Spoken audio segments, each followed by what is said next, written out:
The Pacific Ocean in 1942 was a geography of surrender.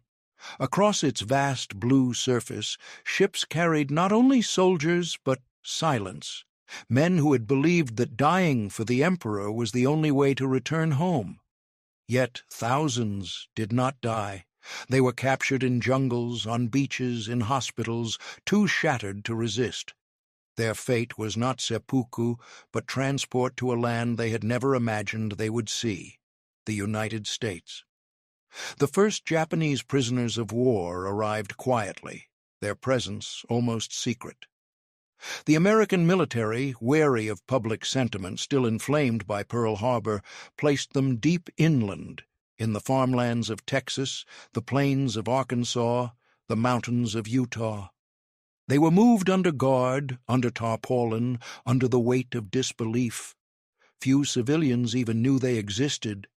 The camps were built in patterns of order, barbed wire arranged in squares, guard towers casting shadows across open fields, rows of barracks aligned like lines of characters in a calligrapher's scroll.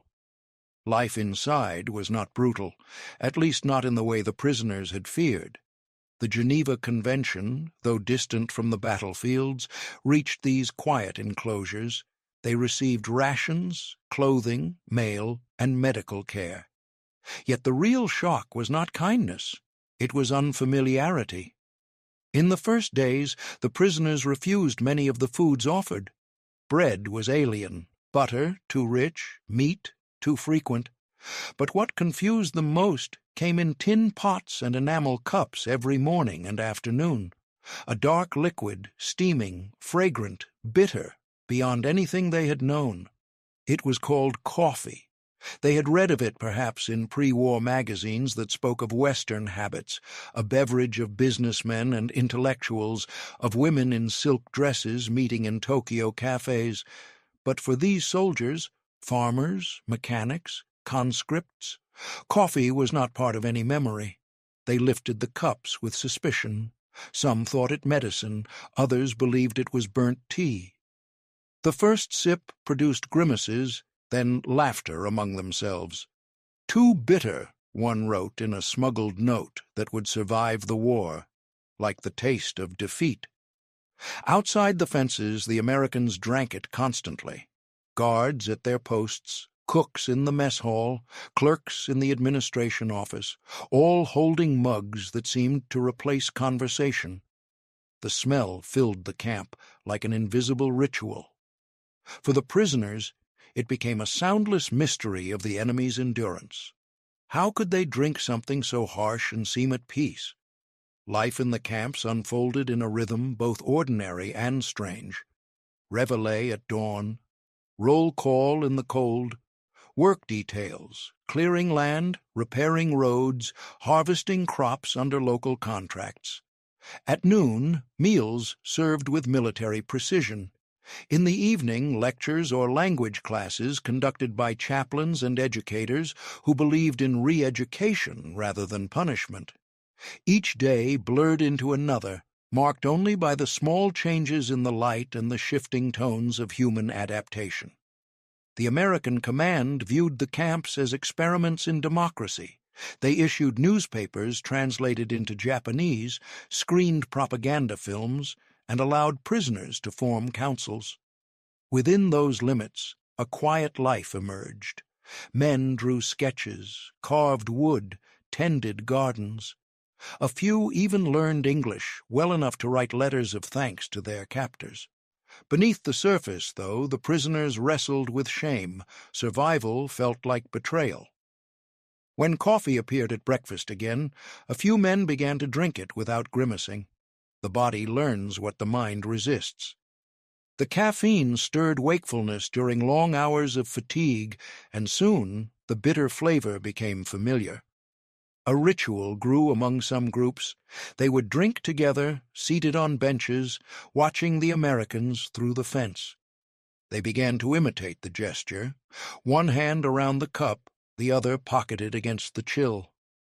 By late 1943, reports from the Office of the Provost Marshal General described Japanese POWs as disciplined industrious, and surprisingly adaptable. There were incidents, an attempted escape here, a scuffle there, but compared to the European theater, the Pacific captives were quiet. In Texas, they worked cotton fields. In Arkansas, they repaired levees. In Utah, they built irrigation ditches that would feed crops for towns they would never live to see again. And always, the smell of coffee followed them, in canteens, kitchens, and American barracks.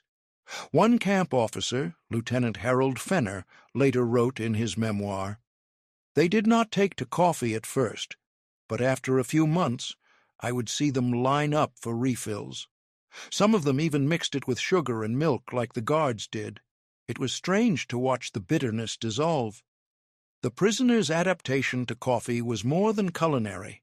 It was an early trace of cultural transmission in captivity. Where bayonets and ideologies failed, taste succeeded quietly. The bitterness became tolerable, even comforting. To some, it began to symbolize the strange continuity of life, that even as the empire crumbled and the war raged across the ocean, the body still desired warmth. Winter of 1944 settled heavily on the inland camps. Snow blanketed the fences, muting the sound of boots on gravel. Inside the barracks, stoves burned thin rations of coal. Guards shared extra rations of sugar when shipments allowed. Sometimes coffee was scarce. The prisoners noticed its absence more than its presence. They realized they had grown used to it, not out of affection, but necessity. The drink had become part of the day's geometry, an expected punctuation in a sentence of monotony.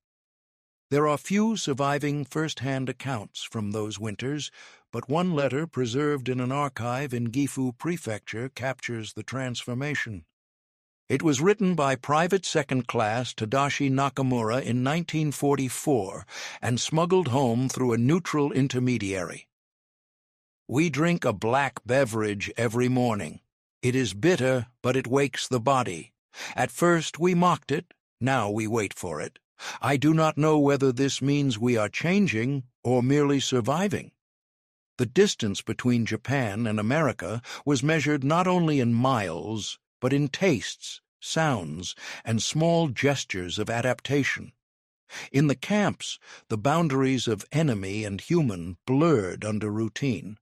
The Americans called the prisoners Japs in official reports, yet many guards learned their names, played baseball with them, even exchanged cigarettes for handmade carvings.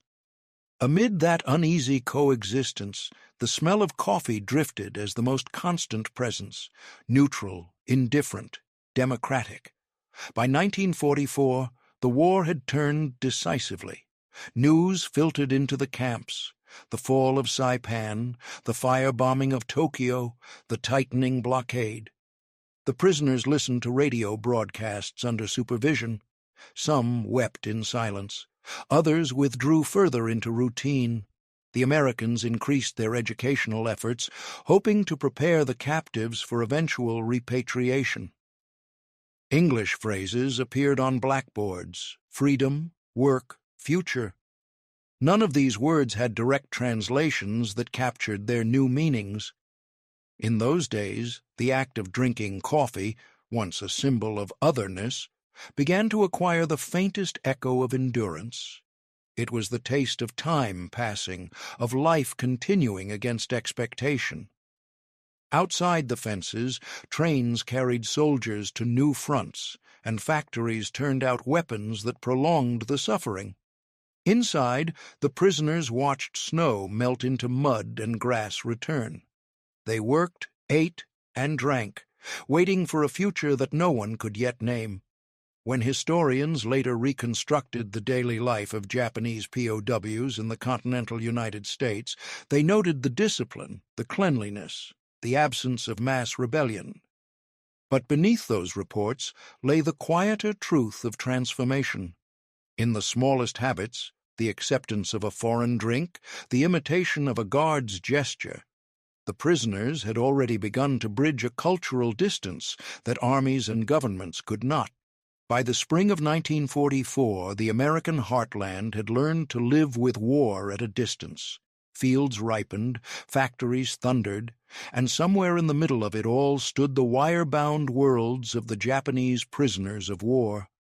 Life inside the camps followed a rhythm, too, even to be natural, a deliberate tempo imposed by necessity, a discipline that blurred punishment with patience. For the men behind the fences, each sunrise repeated the last, yet subtle changes were always underway.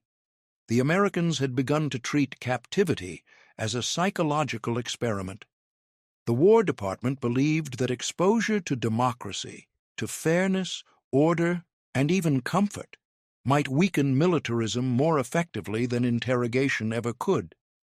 And so, within the camps, a strange theater of re-education unfolded.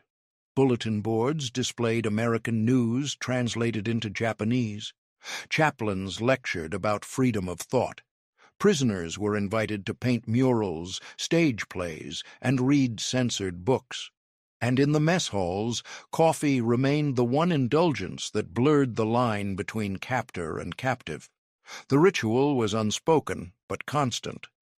The day began with the hiss of kettles and the bitter aroma that spread through the barracks.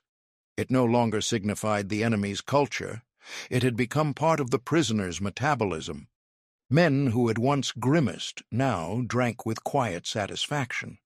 They added sugar when it was available, milk when the camp kitchen allowed, but often it was taken black, sharp as memory. Camp McCoy in Wisconsin was among the first to organize what the Americans called education through experience. Prisoners worked side by side with civilian farmers under guard, repairing barns or harvesting crops. When the workday ended, they were given cigarettes, sometimes chocolate, sometimes coffee. One report from 1944 notes, "The men seem especially appreciative of the coffee. They have grown to expect it as part of their rest period." What had begun as novelty had turned into familiarity. And familiarity in captivity was a form of survival. Letters written under supervision, censored but preserved, reveal a quiet transformation. "We are treated well," one prisoner wrote. "The guards speak kindly if we obey. We drink coffee like them. It is strange that the bitterness becomes pleasant when one is far from home." To the Americans it was a small success. To the prisoners, it was a lesson in endurance disguised as hospitality. That year, rumors spread through the camps like wind. Japan was losing. Saipan had fallen. B-29s were striking the homeland. For men whose loyalty was bred in ritual obedience, the news was unbearable.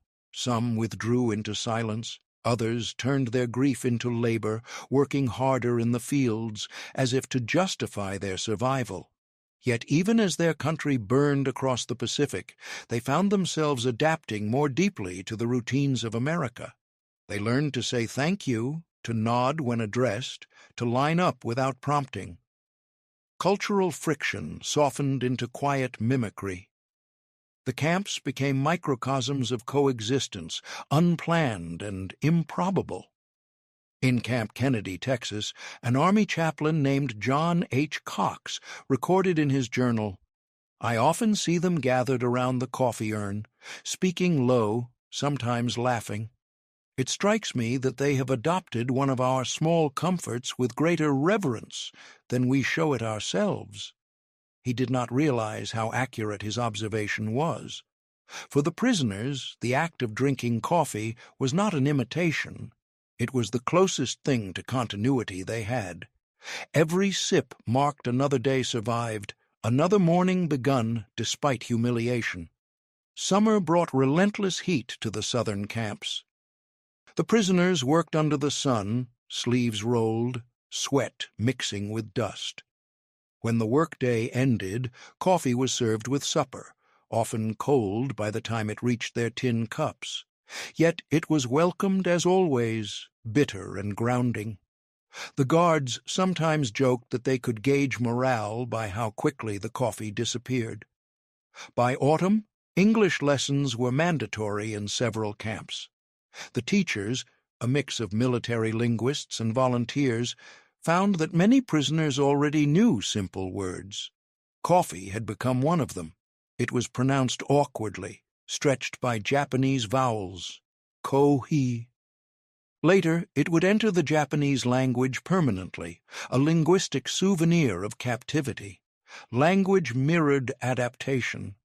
Where once there was resistance, there was now curiosity. The prisoners began to ask about America, not its politics, but its habits. Why was coffee drunk so often? Why was it black? Why did Americans prefer it to tea?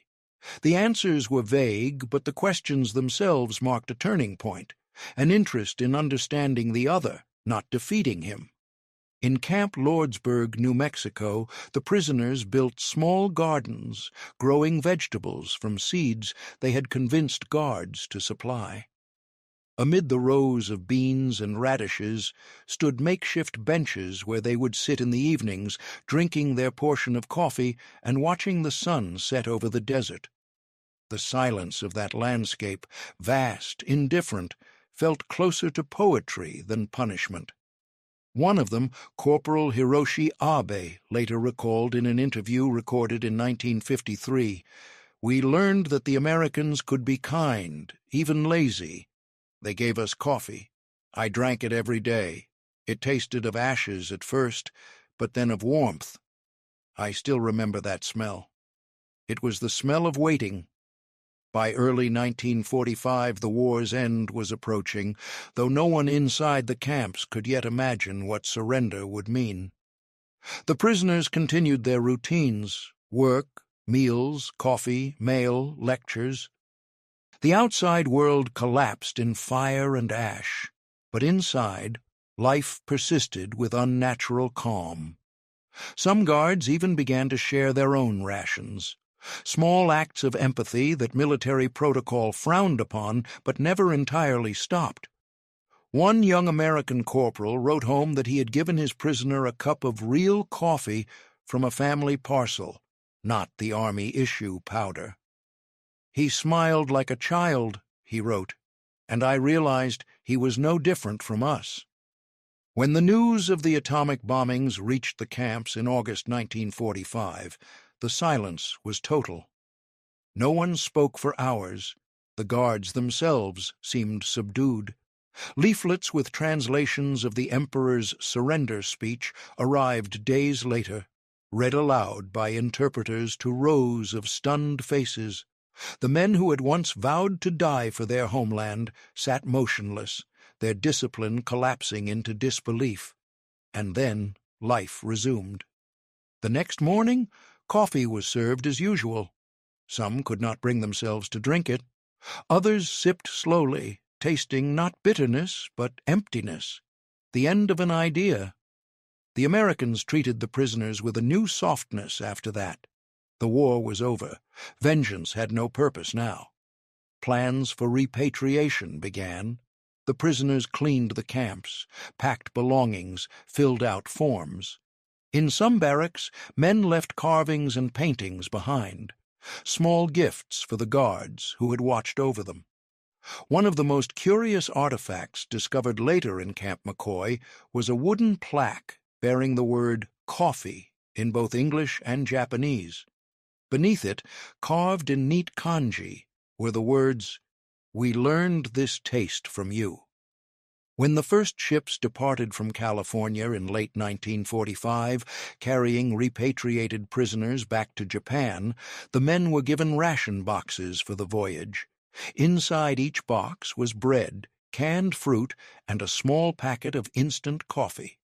The symbolism was unintentional, yet profound. Many drank it as the coastline of America faded into fog.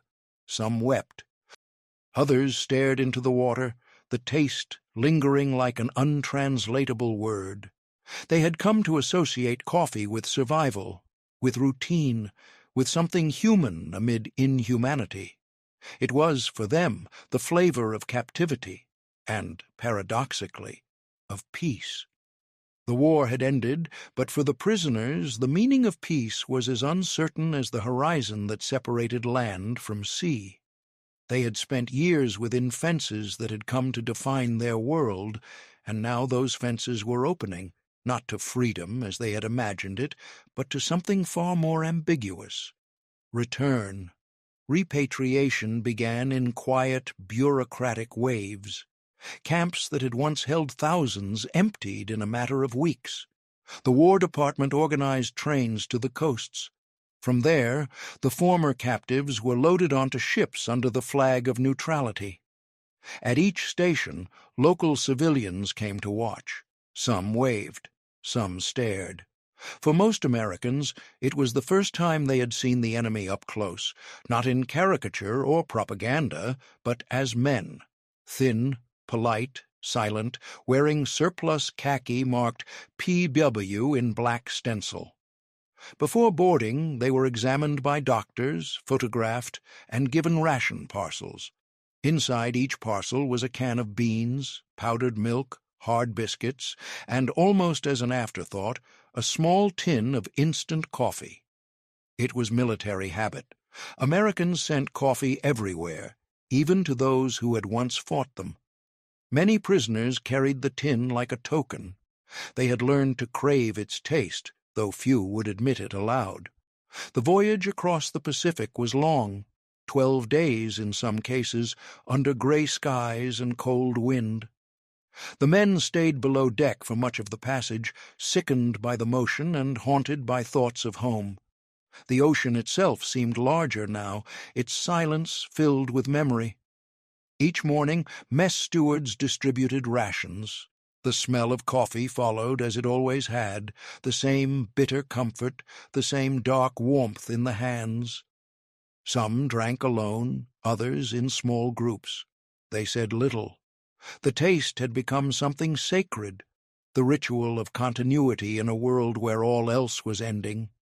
When Japan appeared on the horizon, the dark outline of ruined ports, skeletal cranes, the faint smell of burned wood carried on the wind, many wept openly. The nation they returned to was not the one they had left. Hiroshima and Nagasaki were ashes. Tokyo was a field of rubble.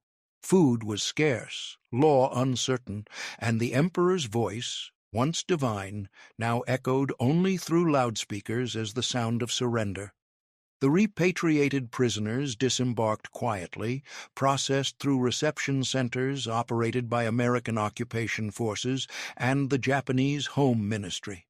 They were deloused, questioned, issued new identification papers, and told to find their families if they could. Many had none left to find. For the first time in years, they stood outside without fences, yet freedom felt foreign. They moved through landscapes more broken than any prison, villages without roofs, cities without names. Former comrades avoided one another, bound by a silent shame. To have lived was to have failed. Survival itself had become a stigma. The Americans called them returnees, but in Japan they were known as hikiage-sha, those who came back from captivity. They carried few possessions, a blanket, a photograph, sometimes a small can of coffee saved from the voyage. Some traded it for rice, others kept it unopened, a relic of a world that now seemed unreal. In the months that followed, the memory of captivity began to blur with the hardship of reconstruction. The U.S. occupation government brought not only food and medicine, but habits, newspapers, films, jazz, and coffee. It appeared again in ration stores, this time as a symbol not of imprisonment, but of American modernity. Street vendors in Tokyo began selling watered-down versions made from cheap imported beans. They called it ame kōhī, American coffee. For the former POWs, the taste was both familiar and disorienting. What had once been the bitter emblem of the enemy was now being poured on the same streets where children begged for food. The occupation authorities encouraged the reopening of coffeehouses, believing them to represent stability and civility. Old cafes in Yokohama and Osaka reopened under new names, serving diluted brew in chipped cups. In those dim rooms, veterans and civilians alike sat in silence, staring at the steam rising from their cups. Some of the men who had been prisoners found work there, washing dishes or tending the percolators. They knew how to handle the grounds, how to pour evenly, how to wait for the scent to bloom. It was an American skill learned in confinement, now repurposed for survival. One such man, former Corporal Nakamura, the same who had once written from camp about the black drink that wakes the body, became an assistant at a small café in Ginza. The owner, a widow who had lost her husband in the Tokyo bombings, treated the place as a sanctuary. She sold cigarettes, sweet rolls, and the thinnest coffee imaginable, stretched to serve more customers. Nakamura stood behind the counter, silent, precise, measuring each spoon of grounds as if performing a ritual. He never spoke of the war. When asked where he had learned to make coffee, he simply said, "In America." Historians would later note how coffeehouses became informal spaces of reconstruction, meeting points for black market traders, students, and artists. But for men like Nakamura, they were also temples of reconciliation, however unconscious. The act of brewing was an act of remembrance, and each cup carried the ghost of captivity within it. In late 1946, as Japan began to rebuild its public life, sociologists from the Occupation Administration conducted surveys on attitudes toward Western culture. Among the findings was a curious detail: coffee ranked high among items that symbolized the new Japan. It represented not wealth, but modernity, not foreign domination, but aspiration. This was the paradox born in the camps, that the drink of the enemy could become the flavor of peace. For the former POWs, however, adaptation was slower. They were often shunned, excluded from veterans' associations, denied pensions. Many kept their experiences secret. Yet, in small private gestures, the memory of captivity persisted. A few brewed coffee at home using rationed beans, a habit they could not break. They drank it quietly, usually alone, as if acknowledging a connection they could neither explain nor erase. One diary, found decades later in the attic of a house in Saitama, contained a simple entry dated December 1946. "Today I drank coffee again. The same taste as in the camp. I thought of the guard who gave me sugar when I was sick. I do not know his name. I hope he lives. The bitterness remains, but I have learned to like it." The nation was rebuilding itself through ashes and hunger, yet the smallest traces of contact, gestures, flavors, words, were already redefining what it meant to be Japanese in the shadow of defeat. Among these, coffee stood as a quiet emblem of transformation, a bitter inheritance, human and enduring. By the end of 1946, the camps in America had all closed. The fences had been dismantled, the barracks repurposed or torn down, the fields that had once held prisoners returned to their ordinary harvests. But across the ocean, in narrow Tokyo streets and smoky port cafes, the same dark scent rose once more, proof that something of captivity had survived, not as trauma alone, but as memory transmuted into daily life. Post-war Japan lived among ruins that slowly turned into scaffolding. From the rubble of burned-out cities, a new rhythm of survival emerged. One marked not by the march of soldiers, but by the shuffle of civilians carrying ration tickets, the rattle of rebuilding, the murmur of markets returning to life. Under the cold geometry of the American occupation, the nation began to breathe again, though its lungs were filled with dust and guilt. The presence of the occupiers was everywhere, in the streets, in schools, in newspapers, in the way the city's light bulbs glowed again after years of darkness. And with them came habits that had once been the mark of the enemy: jazz music, chewing gum, Hollywood posters, Coca-Cola, and coffee. The American Civil Information and Education section believed that cultural exchange would reorient Japan toward democracy more effectively than punishment could. They called it soft power before the phrase existed. Coffee was part of this invisible curriculum. U.S. military canteens served it freely.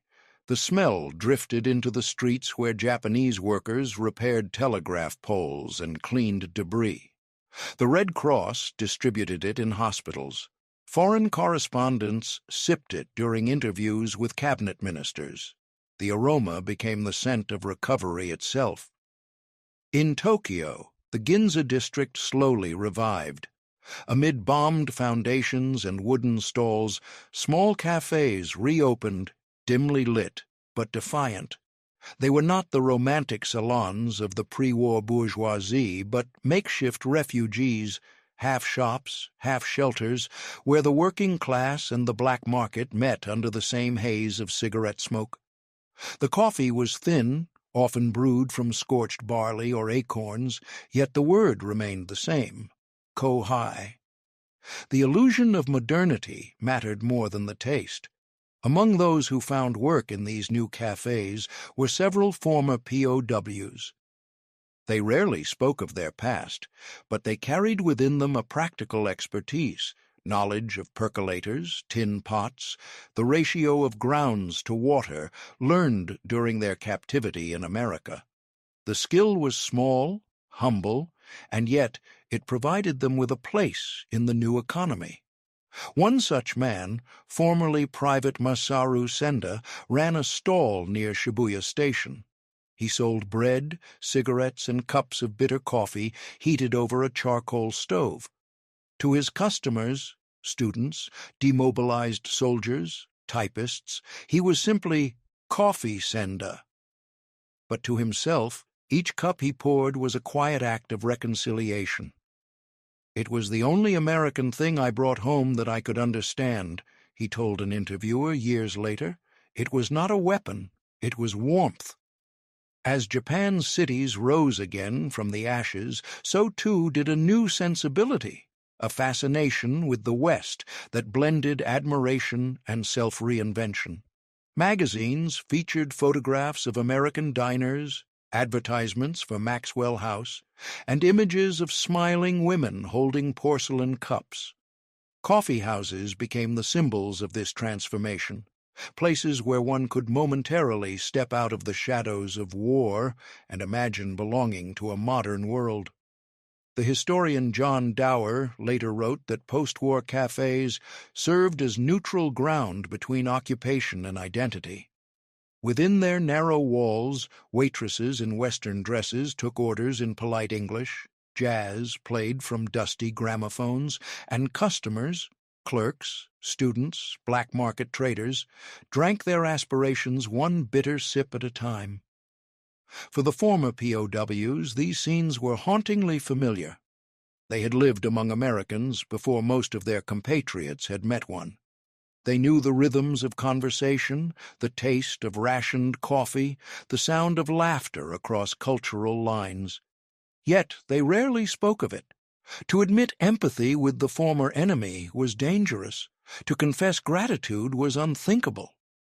Their memories of the camps remained private, encoded not in words but in habits, a certain way of pouring, of stirring, of pausing before the first sip. By 1950, with the outbreak of the Korean War, Japan's economy began to accelerate under American contracts. Coffee imports surged. U.S. military bases dotted the islands again, this time as allies rather than occupiers. The black market transformed into legitimate commerce. Companies like Ueshima Coffee and Kōhī Coffee re-established their pre-war roots, supplying cafes that now called themselves coffee shops, adopting the English term as a badge of cosmopolitanism. The former POWs watched this transformation with a mixture of disbelief and quiet pride. What had once been the flavor of captivity was now a national fashion. In the cafes of Osaka and Kōhī, couples met on dates. In the new office towers of Marunouchi, businessmen began meetings with cups of imported brew. The drink that had symbolized defeat had become the emblem of recovery. But memory has its own aftertaste. In small towns and rural villages, not all shared the enthusiasm. Some veterans regarded the spread of Western habits as a form of surrender more lasting than the military one. They drank green tea and muttered about lost traditions. To them, coffee was a symbol of contamination. Yet even they could not escape its ubiquity. Their children sipped it at school cafeterias, their wives sold it in corner shops. Their newspapers printed advertisements praising its modern aroma. Among the few written recollections of former POWs from this era, one stands out for its precision. Captain Shigeo Kobayashi, once held at Camp McCoy, published a short memoir in 1955 titled Bitter Warmth. In it, he described the moment he first drank coffee in captivity. It was foreign, harsh, and undeservedly kind. In that moment, I hated it because it was given to me by my enemy. But after the war, when I drank it again in a Tokyo cafe, I realized it had changed. Or perhaps I had. The bitterness had become gentler. It tasted not of defeat, but of memory. His words captured a truth larger than his own story. Across the decade, Japan was remaking itself not through denial of the past, but through a strange alchemy of appropriation.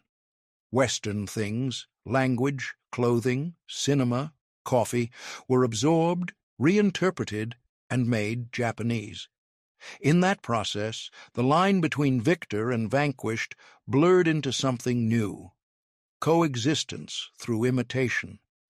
By 1956, Japan had regained sovereignty, joined the United Nations, and entered what newspapers called the era of peace and coffee. Consumption of the drink surpassed pre-war levels. In cities, vending machines appeared, dispensing hot coffee in cans, a marvel of convenience and a quiet metaphor for resilience.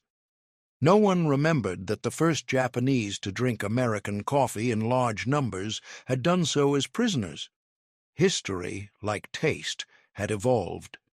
Yet, for those few who still remembered the camps, the smell of brewing coffee could still evoke that peculiar silence of the American morning, the frost on the barracks windows, the guards' footsteps crunching on gravel, the steam rising from tin cups under the wide foreign sky.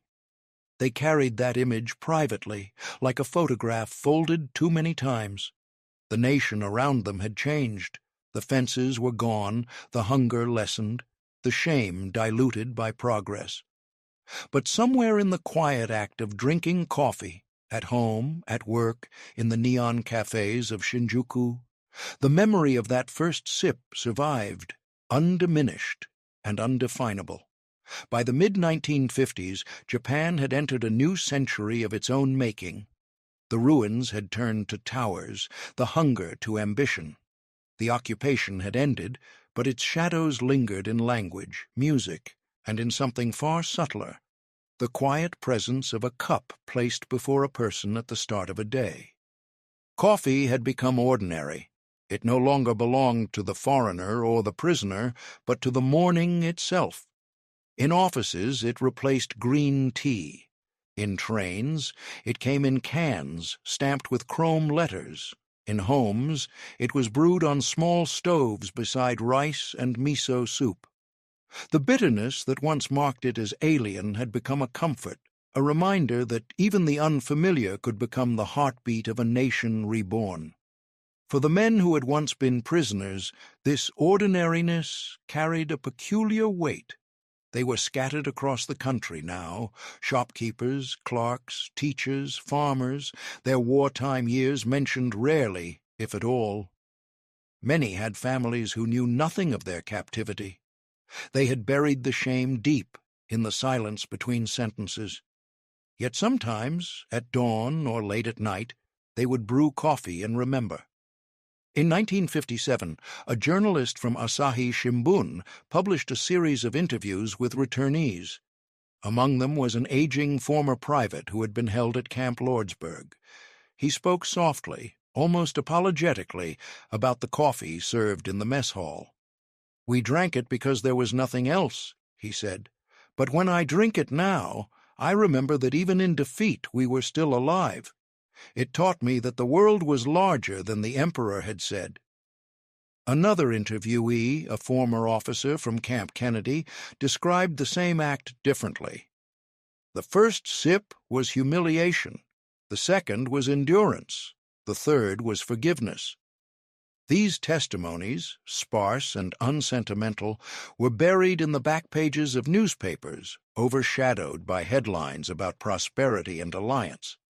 Yet they marked the quiet persistence of memory, a private archive that existed only in the senses. The taste of coffee had outlived ideology. It was no longer American or Japanese, it was human. Historians later traced the rise of Japan's coffee culture to three intersecting currents: the black market of the late 1940s, the café renaissance of the 1950s, and the global trade boom of the 1960s. But beneath those data points lay something less measurable: the residue of encounter, the way war had forced two civilizations to share a table. The prisoners had not intended to become emissaries, yet they had carried home a fragment of another world, one that could be brewed, smelled, and remembered. Some of them, in old age, would visit the American soldiers who had once guarded them. Letters preserved in both countries tell of improbable friendships maintained through the decades. One former guard from Wisconsin wrote to a Japanese farmer in 1963, "I still remember the day I poured you your first cup. I thought you would spit it out, but you smiled and drank. I suppose we both learned something that morning." The letter ended simply, "I drink to you every winter." The Japanese man's reply, written in delicate brushwork, was even shorter. "I do the same. The taste has not changed." Such exchanges never entered textbooks. They remained marginal, as if history itself were too formal to accommodate gestures so small. But in those gestures lay the essence of reconciliation: not treaties, not speeches, but a shared acknowledgment of survival. By the late 1960s, coffeehouses had become symbols of youth and dissent. University students gathered in smoky rooms to debate democracy, their cups filled with the same liquid that had once marked captivity. The drink had traveled from the barracks to the boulevards, from necessity to choice, and yet, for the oldest generation, the smell of roasted beans still carried a trace of something solemn: the scent of time folding upon itself. A documentary crew, filming in 1972, interviewed several elderly men who had been prisoners 30 years earlier. They spoke haltingly, searching for the right English words they had learned long ago in the camps. One of them, his hands trembling slightly as he held his cup, said, "When I taste this, I remember the snow on the fence." Another added, "I thought coffee belonged to America. But after the war, it belonged to us, too. Maybe peace is like that, something you borrow until it feels your own." The camera lingered on their faces, then on the rising steam, a visual echo of all the mornings they had endured. The scene never made the final cut. It was deemed too quiet, too private. Yet, for those who witnessed it, it was unforgettable. In museums and archives, the artifacts of captivity remain: wooden carvings, faded photographs, letters written on Red Cross stationery. Among them, in one display case at the National Museum of Japanese History, sits a small tin mug labeled simply Camp McCoy, 1944. The enamel is chipped, the handle slightly bent. Inside, curators have placed a few dark beans, symbolic, inert, eternal. Visitors rarely linger there, yet those who do notice that the caption beneath it reads, "First taste of the enemy. remembered as warmth. Outside the museum walls, Japan hums with the rhythm of a nation long at peace. Commuters line up at vending machines that dispense hot coffee in aluminum cans. Cafés glow at midnight. The smell that once defined foreignness has become the pulse of daily life. It is impossible to imagine the country without it. History, however, remembers in layers.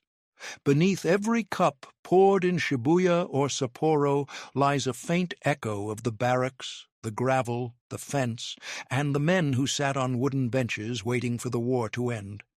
Their legacy is not carved in stone, but suspended in air, in the thin steam rising from a drink that bridged worlds. Peace, like coffee, is acquired taste. It begins bitter. Then, slowly, it becomes the flavor of morning.